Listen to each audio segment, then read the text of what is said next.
நாகை மாவட்ட ஆட்சியர் அலுவலகத்தில் நடைபெற்ற குறைதீர் கூட்டத்தில் காய்ந்த பயிர்களுடன் பங்கேற்ற விவசாயிகள் ஆட்சியரிடம் தங்களது குறைகளை தெரிவித்தனர். அந்த காட்சிகளை முதலில் பார்க்கலாம்.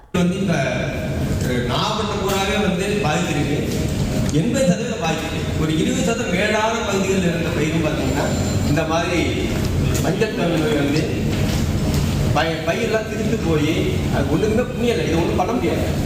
அதனால காப்பீட்டு நிறுவனம் வந்து விவசாயிகளுக்கு எப்படியெல்லாம் காப்பீட்டு நிறுவனம் வந்து உங்களுக்கு அறுவடைக்கான அறுவடை நடத்திருக்காங்க, இன்சூரன்ஸ் பணியாளர்கள் தனியார் நடத்திருக்கோம். இந்த மழைநாள் பாய்ச்சினால தான் இந்த மாதிரி பிரச்சனைகள். ஐயா, காப்பீட்டு நிறுவனத்துக்கு மேலே நம்பிக்கையே கிடையாது. ஏன்னா 3வது வருஷம் பார்த்தீங்கன்னா உளுந்துக்கு நிவாரணம் கொடுத்தாங்க, காப்பீடு கொடுத்தாங்க, பயிருக்கு இல்லை. என்ன உளுந்து வந்து வயல்லையும் பயிர் வந்து மரத்தனையும் காய்க்குது, பக்கத்து வயலில் போட்டுருக்கோம். உளுந்துக்கு பயிருக்கு இல்லை என்னையா விவசாயிகள் தகவல் சொல்றோம். நீங்க கலந்துருங்க அந்த ஊர்ல விவசாயிகள். ரெண்டாவது, செடி இருக்கிறப்ப பார்க்காம ஆடு மாடு மேய்ஞ்ச பிறகு பார்த்து என்ன பண்றது? காலத்தோட செஞ்சதானே. இந்நேரத்துக்கு நம்ம எல்லாம் எடுத்துட்டு இருக்காங்க. பாதி பேர் இருக்கிறவங்க கொஞ்சம் எடுத்துக்கிட்டு இருக்காங்க. முடிஞ்சு போய் கணக்கெடுப்பு எடுத்து என்ன பண்றது? சாஞ்சி போன பயிர் சம்பா பயிருக்கு இது வரைக்கும் என்னன்னே தெரியல. ஒரே வெளிப்படைத்தன்மை இல்லை, யாருக்கு இருக்கு யாருக்கு இல்லை. நம்ம கடைசியா எல்லாம் முடிஞ்ச பிறகு வந்து என்ன பண்ணி யாருக்கு வருதுன்னு இருக்கிறப்ப உங்களுக்கு இருக்கு உங்களுக்கு இல்லைன்னு சொன்னா நம்ம கேட்போம், எங்களுக்கு வரல ஏங்க கொடுக்கணும்னு கேட்போம். முடிஞ்ச பிறகு சொல்லி என்ன பண்றது? அதனால உரிய நேரத்தை கணக்கெடுப்படுத்தாதான் விவசாயிகள் பயன்பெறும். கூடுதல் விவரங்களை செய்தியாளர் ஸ்ரீதர் வழங்க கேட்போம். ஸ்ரீதர், வணக்கம். விவசாயிகளுடைய குறைகள் மற்றும் குற்றச்சாட்டுகள் என்னவாக இருக்கின்றன? விவரங்கள் என்ன? நடப்பாண்டு நாகை மாவட்டத்தில் சம்பா பணிகளை மேற்கொண்ட விவசாயிகள் தற்போது ஊடுபெயராக ஒரு 40,000 ஏக்கரில் உளுந்து மற்றும் பச்சை பயிர்களை வந்து விதைத்து செய்துள்ளனர்.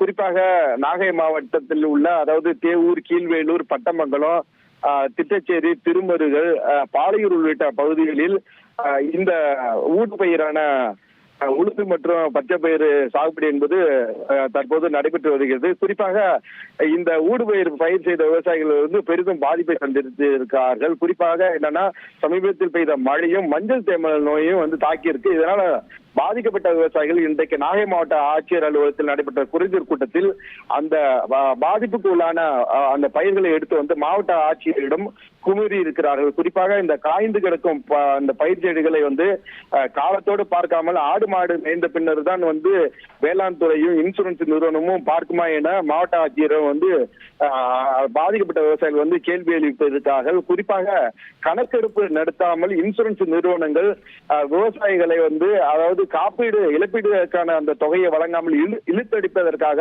இது போன்ற செயலில் ஈடுபட்டிருக்கிறதாக பட்டமங்கலம் விவசாயிகள் நாகை மாவட்ட ஆட்சியர் ஆகாஷிடம் வந்து குமுறி இருக்கிறார்கள். தொடர்ந்து அந்த வேளாண் துறை மற்றும் இன்சூரன்ஸ் அதிகாரி மீது அவர்கள் குறை சொல்லி அங்கு வந்து மாவட்ட ஆட்சியரிடம் தெரிவித்திருக்கிற சம்பவம் தற்போது நாகையில் ஒரு பெரிய பரபரப்பை ஏற்படுத்தி இருக்கிறது.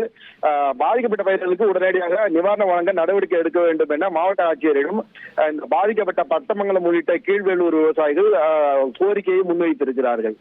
விவரங்களுக்கு நன்றி ஸ்ரீதர். தந்தி டிவியை உங்கள் கேபிள் டிவி ஆபரேட்டரிடம் இலவசமாக கேட்டு பெறுங்கள்.